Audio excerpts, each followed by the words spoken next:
Hello, this is your boy Miguel from the Mobile Mechanic 757, working on a 2018 BMW X Series. This is how you jump your battery.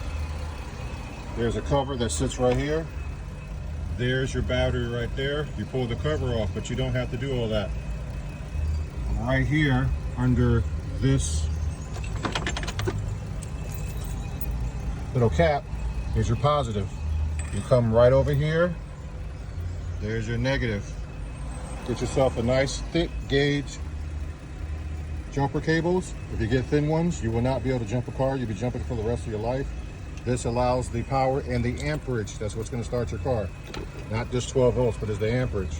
Think of it as a water hose. The thicker the hose, the more you can drink. And of course, it goes to the other vehicle. Do not in any shape, form, or way let these two touch. You will short out whatever vehicle. But there is your original battery right there under this cover right here. This is just a mechanic tip. If you have a BMW X Series, to know where the battery's at to do a charge. If you like this video, please like, subscribe, and share. Thank you.